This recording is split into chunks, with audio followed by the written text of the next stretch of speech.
এরকম প্রতিটা সেক্টরে করেছিলেন। আমাদের নেতা তারেক রহমান ঠিক একই কায়দায় তিনি প্রমাণ করেছেন যোগ্য বাবার যোগ্য সন্তান, যোগ্য মায়ের যোগ্য সন্তান। তারই পথ ধরে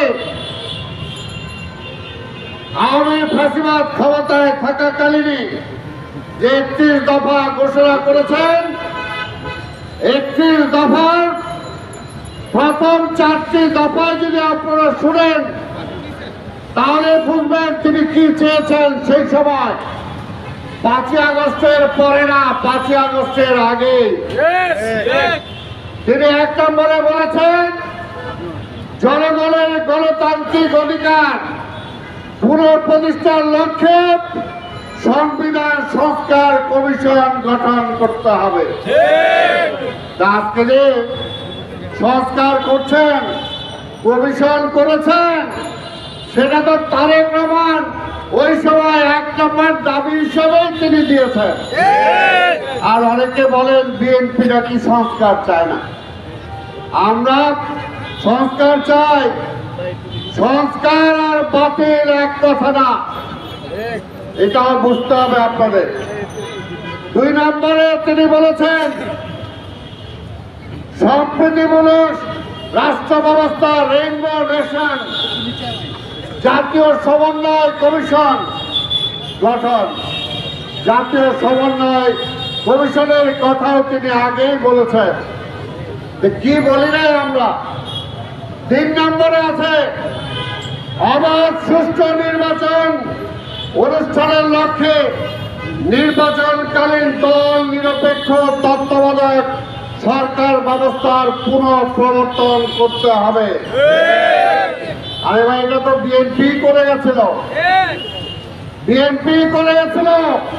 বেগম খালেদা জিয়া প্রধানমন্ত্রী নির্বাচিত হওয়ার পরেও বিভিন্ন রাজনৈতিক দলের দাবির কারণে তিনি ক্ষমতা ছেড়ে দিয়ে, ক্ষমতা ছাড়ার আগে এই তত্ত্বাবধায়ক সরকার অধীনে নির্বাচনের ব্যবস্থা সংবিধানে সংযোজন করে নিরপেক্ষ সরকারের কাছে ক্ষমতা তিনি ছেড়ে দিয়েছিলেন।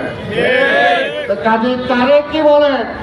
বিএনপি ক্ষমতার জন্য রাজনীতি করে না, বিএনপি জনগণের ক্ষমতা ফিরিয়ে দেওয়ার জন্য রাজনীতি করে। বিএনপি বলেছেন 4 নম্বর দাবিতে আইনসভা, মন্ত্রিসভা, রাষ্ট্রপতি, প্রধানমন্ত্রী, বিচার বিভাগের মাঝে ক্ষমতার ভারসাম্য প্রতিষ্ঠা করতে হবে। তাহলে আর বাকি থাকলো কি? বাকি থাকলো কি? তারা যারা বুদ্ধি দেন যে সংস্কার চায় না, সংস্কার হবে না, এটা তো বিএনপির কমিটমেন্ট। আমাদের দেশনায়ক তারেক রহমান আগেই বলেছেন এগুলো করতে হবে, এগুলো আমরা করতে চাই। 5 নম্বরে তিনি বলেছেন প্রধানমন্ত্রীর দায়িত্ব পালনের সময়সীমা অনূর্ধ্ব পরপর 2 মেয়াদ নির্ধারণ করতে হবে। অর্থাৎ সাথে একইবারে 2 বারের বেশি কেউ প্রধানমন্ত্রী হতে পারবে না।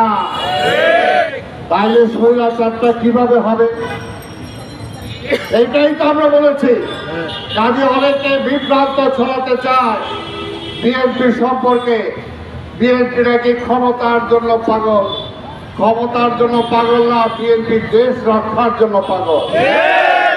আপনারা যদি ক্ষমতা দীর্ঘায়িত করেন, এর মধ্যে ষড়যন্ত্র করে আবার ওই ভারতে আশীর্বাদ পুষ্ট ফ্যাসিবাদ আবার ক্ষমতায় আসবে কিনা, এইটার জন্যই আমরা চিন্তা করি।